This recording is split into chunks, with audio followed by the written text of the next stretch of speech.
Hi everyone, this is Priyanka Singh and welcome to my YouTube channel. आज का ये जो वीडियो है बहुत ही स्पेशल होने वाला है क्योंकि इस वीडियो में हम लोग जाने वाले हैं हाइपोथेटिकल वर्ल्ड में और वहाँ पे जाके हम लोग सोचेंगे, फिर यहाँ पे अपनी सोच को प्रकट करने वाले हैं। जी हाँ दोस्तों, जैसा कि आप थंबनेल में देख चुके होंगे कि आज का हमारा टॉपिक है महात्मा गांधी के बिना भारतीय स्वतंत्रता का स्वरूप कैसा होता। अब कितने लोग तो यहाँ पे ये बोल देंगे कि हाँ महात्मा गांधी नहीं होते तो हमें स्वतंत्रता नहीं मिली होती। लेकिन यह कहना पूरा सही नहीं है। ये कैसे सही नहीं है मैं आपको बताऊंगी कि कैसे सही नहीं है ये कहना, क्योंकि बाकी भी एशियाई देशों को भी तो स्वतंत्रता मिली। वहाँ पे तो महात्मा गांधी नहीं थे, उनके बिना ही स्वतंत्रता मिली। तो चलिए स्टार्ट करते हैं आज के इस टॉपिक को कि महात्मा गांधी के बिना भारतीय स्वतंत्रता का स्वरूप कैसा होता। तो अगर आप इतिहास के पन्नों को पलट के देखें, ना कि भारतीय इतिहास के किसी भी इतिहास के पन्ने को पलट के देखें, तो वहाँ पे अपने कितने शासक हुए, कितने राजा हुए, जहाँ पे उन्होंने अपनी सत्ता को सत्ता प्राप्त करने के लिए, अपने साम्राज्य का विस्तार करने के लिए कई तरह की लड़ाइयाँ लड़ी।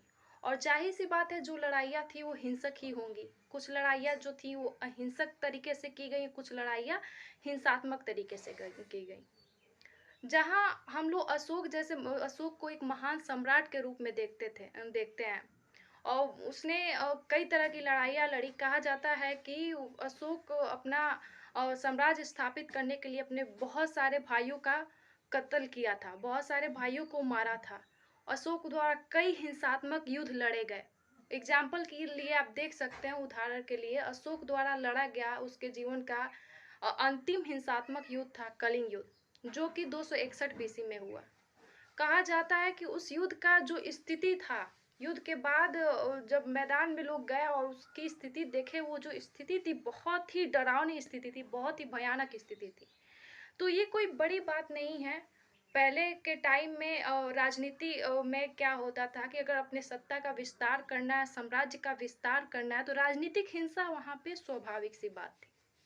अब यहाँ पे मैं ये नहीं कह रही हूँ कि केवल हिंसात्मक लड़ाइयाँ देखने को मिली, कई तरह के अहिंसात्मक सुधार भी देखने को मिले। आप गौतम बुद्ध को देख सकते हैं, महावीर को देख सकते हैं।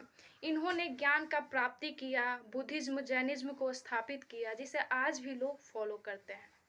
लेकिन क्या कभी आपने सोचा है कि हमें अभी भी वो अहिंसात्मक लड़ाइयाँ याद रहती है। हम आज भी उस कलिंग युद्ध के बारे में बात नहीं करते हैं। लेकिन कलिंग युद्ध के बाद जो अशोक ने क्या किया, तलवार की नीति को त्याग दिया और उसके बाद से बुद्धिज्म को, बौद्ध धर्म को अपना लिया, वो हमें याद है। हमें ये भी याद है कि अशोक ने अपने बच्चों को बाहरी देशों में बौद्ध धर्म का प्रचार करने के लिए भेजा। ये याद है। हमें ये भी याद है कि कैसे महात्मा बुद्ध ने उनको ज्ञान की प्राप्ति हुई, कैसे महावीर को ज्ञान की प्राप्ति हुई। ये सब बातें हमें याद है। लेकिन हमें अहिंसात्मक लड़ाइयाँ ज़्यादा नहीं याद रहती हैं। तो ऐसा इसलिए है क्योंकि जो राष्ट्रीय आंदोलन हुआ, जिसका नेतृत्व महात्मा गांधी कर रहे थे, उन्होंने क्या किया कि अहिंसा के मार्ग का अनुसरण किया और भारत के हर एक नागरिक में अहिंसा की भावना पैदा की। उनका जो लड़ने का जो तरीका था, आंदोलन करने का तरीका था, वो पूरी तरह से अहिंसा पे आधारित था। और यही कारण है कि महात्मा गांधी ने हमारे राष्ट्रीय आंदोलन के समय हमारे देश में आपसी सहमति बनाई रखी। अगर हमारे देश में आपसी सहमति बनी रही तो इसका श्रेय महात्मा गांधी को जाता है, गांधीवादी आंदोलन आंदोलन को जाता है। ऐसा नहीं है कि बाकी देशों को स्वतंत्रता नहीं मिली। अक्सर बाकी देशों को भी स्वतंत्रता मिलती है, लेकिन अक्सर आप देखेंगे एशियाई देशों में उनको स्वतंत्रता मिली, लेकिन कुछ दिन बाद क्या हुआ, उनको आपसी सहमति का अभाव उनमें मिला, जिसके चलते वो स्वतंत्रता गृह युद्ध में बदल जा गई है। और कितनी बार जो भी युद्ध हुए हैं अभी तक, जितने भी देशों में स्वतंत्रता मिली है हिंसात्मक तरीके से, वो देश आज भी आप देखेंगे स्थिर नहीं है, वहाँ पे शांति देखने को नहीं मिलती है। एग्जाम्पल के लिए आप पाकिस्तान को देख सकते हैं।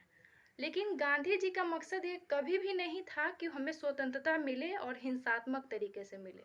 वो हमेशा अहिंसा के मार्ग का अनुसरण करते थे, क्योंकि वो कहते थे कि अगर हमें स्वतंत्रता हिंसात्मक तरीके से मिल भी जाती है, लेकिन अगर वो हिंसात्मक तरीके से हमें स्वतंत्रता मिलती है, तो वो जो स्वतंत्रता होगी, हमारी पूर्ण स्वतंत्रता नहीं, वो हमारी आंशिक स्वतंत्रता होगी।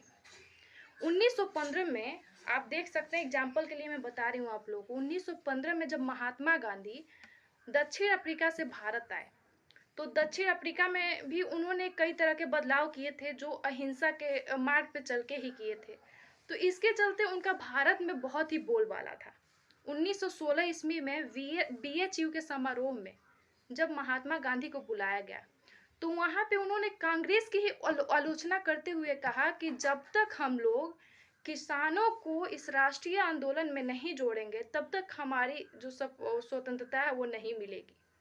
इसका रीजन कहीं ना कहीं यही था कि महात्मा गांधी का हमेशा से यही मंशा रही है कि वो हमेशा सारे वर्गों को जोड़ के स्वतंत्रता दिलाएं। उनकी मंशा ये रही कि हमें किसी खास वर्ग को स्वतंत्र नहीं देखना है, बल्कि सारे वर्गों को एक साथ स्वतंत्र देखना है। क्योंकि उनको पता था कि जो 1857 की क्रांति हुई थी, उसमें भी कहीं ना कहीं आपसी सहमति का ही अभाव था, जिसके चलते वो जो उतनी बड़ी क्रांति सफल नहीं हुई। अगर आपसी सहमति होता, अच्छा से सैनिक संगठन होता, तो जरूर उस क्रांति में हमें सफलता मिली होती। तो गांधी जी ने इसीलिए सोचा कि जब तक हम सभी वर्गों को एक साथ नहीं जोड़ेंगे, तो हमें सफलता नहीं मिलेगी। अगर सफलता मिलेगी भी, तो बाद में वो गृह युद्ध का रूप ले लेगी। इसलिए गांधी जी ने किसानों को भी जोड़ा। उसके बाद से उन्होंने आंदोलन करना शुरू किया। अब कितना लोग के मन में ये बात आती है कि असहयोग आंदोलन में गांधी जी ने चौरी चौरा कांड के बाद उसे वापस क्यों ले लिया। तो देखिए, गांधी जी एक बहुत बड़े दार्शनिक थे। वो हमेशा दूर की सोचते थे। हम और आप या जो भी उस टाइम आंदोलन में थे, उनको लगता था कि गांधी जी ने ऐसा ठीक नहीं किया। उन्होंने अपने आप को आंदोलन से पीछे कर लिया, असहयोग आंदोलन वापस ले लिया। इसके पीछे क्या रीजन थी। लेकिन देखिए, अगर उस टाइम क्या हुआ कि मैकियावेली एक थे, मैकियावेली एक यूरोप के चिंतक हैं।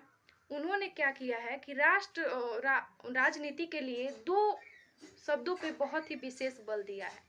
एक है अवसरवाद, दूसरा है यथार्थवाद।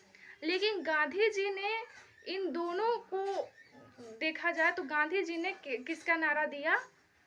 गांधी जी ने नैतिकतावाद का नारा दिया है। इसके पीछे रीजन यही है कि गांधी जी का मानना था कि उनकी जो स्वतंत्रता है वो अहिंसात्मक रूप से होगी, ना उनको जो आंदोलन करना है वो अहिंसात्मक रूप से करना है। अगर उन्होंने अवसरवाद को माना होता, तो अवसरवाद के थ्रू उन्होंने क्या किया होता, असहयोग आंदोलन को और आगे बढ़ाया होता। क्योंकि युद्ध में छोटी मोटी अहिंसा चलती है, ये कोई बड़ी बात नहीं है। लेकिन उन्होंने नैतिकतावाद का नारा दिया और वहां से अपने आप को पीछे हटा लिया। तो ये भी बहुत बड़ी बात है। अब ये बहुत बड़ी बात कैसे है। अगर गांधी जी असहयोग आंदोलन में अपने आप को पीछे नहीं हटाए होते, असहयोग आंदोलन को वापस नहीं लिए होते, तो क्या होता। चौरी चौरा कांड तो ऑलरेडी क्या हुआ था, हिंसात्मक रूप ले चुका था। और हिंसात्मक लड़ाइयों को दबाने के लिए दबाना अंग्रेजों के लिए कोई बड़ी बात नहीं थी। वो क्या करते, उसके बाद से कोई भी ये लोग आंदोलन करते और अंग्रेज बोलते कि ये अगर थोड़ा सा भी उसमें हिंसा का रूप आता, तो अंग्रेज उसे हिंसात्मक लड़ाई बोल के दबा देते। तो गांधी जी की शुरू से ही ये मंशा रही कि जो हमारी लड़ाई हो वो अहिंसात्मक तरीके से हो। क्योंकि अहिंसात्मक लड़ाइयाँ अंग्रेजों के लिए दबाना बहुत बड़ी बात बन जाती थी।